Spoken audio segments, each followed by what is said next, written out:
What's good, everybody? It's your boy, O'Shea Duke Jackson, back at it again with another episode of The Celebrity Jump. And brothers, let me give you a round of applause for just rocking with your boy, man. I really appreciate that for you brothers out there.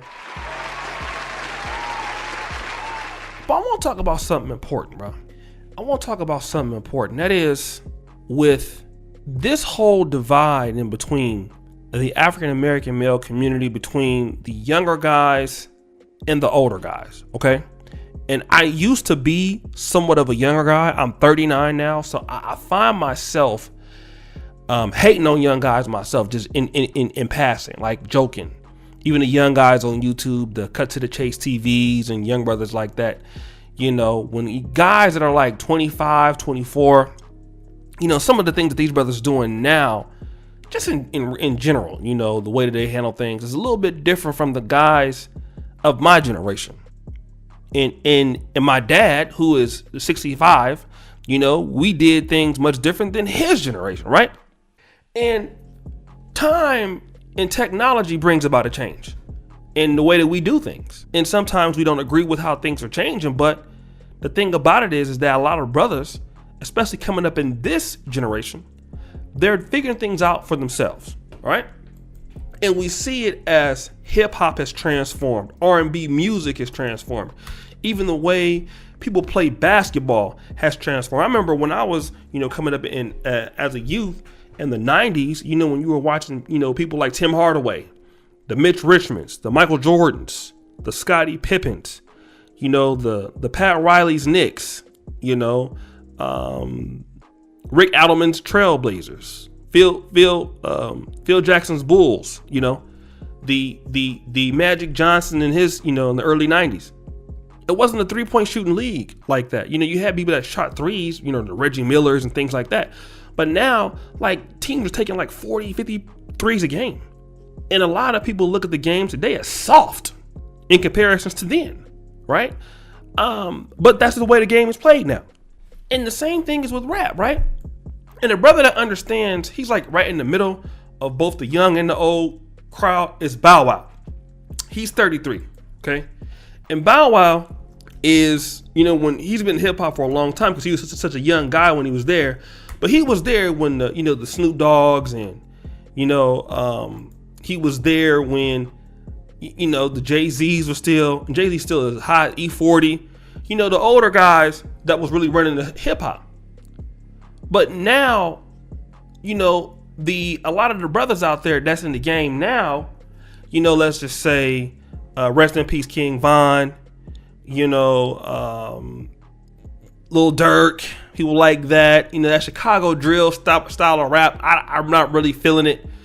But, you know, any of the young guys out there right now, you know, the Futures, the Migos, you know, for guys like me, man, we don't really feel that, okay?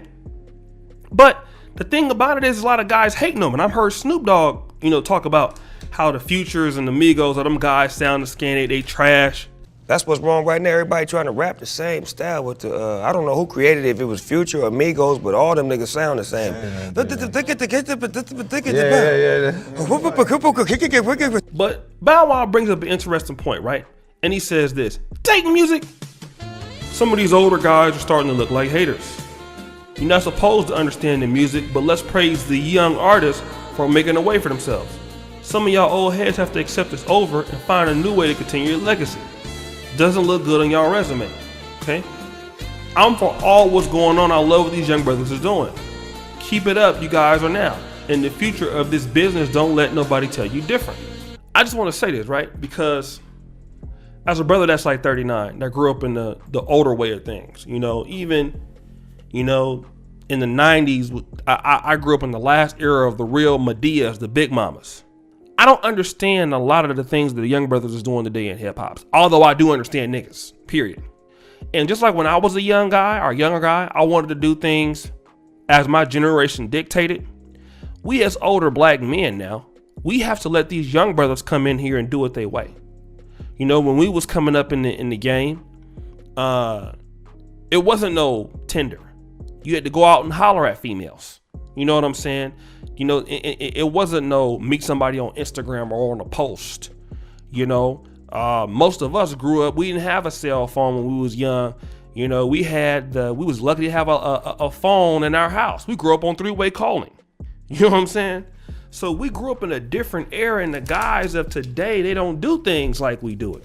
You know, they're more into the internet more so than we was. I mean, we all into the internet now, but you know, a lot of the brothers and stuff, they move a different way. They slang is a little different. They dress a little different now. Sometimes they might be dressing a little tight, but the thing about it is older brothers is that we got to let the young brothers come in and do what they gonna do. And we can't be mad at them for figuring out a way. Like, I even seen YouTubers that came up. I'm gonna give a shout out to a brother right now, Stefan Klinkskills. You know, I remember when he was a moderator on my channel, and he didn't have a lot of subscribers, but you know what? He came through and spoke to the younger guys and blew up. I'm gonna give a shout out to another brother, Alpha Male Strategies. Now, he around my age group, but the thing about it is that his content was really hitting for younger brothers, younger men in general. And that was an audience that I was not even looking at. You know what I'm saying? So we got to understand that these young people, man, they speak their own language. You know, a lot of us older guys, man, you know, we're not in the streets like we used to be at the clubs, you know what I'm saying, talking to chicks like that, you know, and we not in the game no more.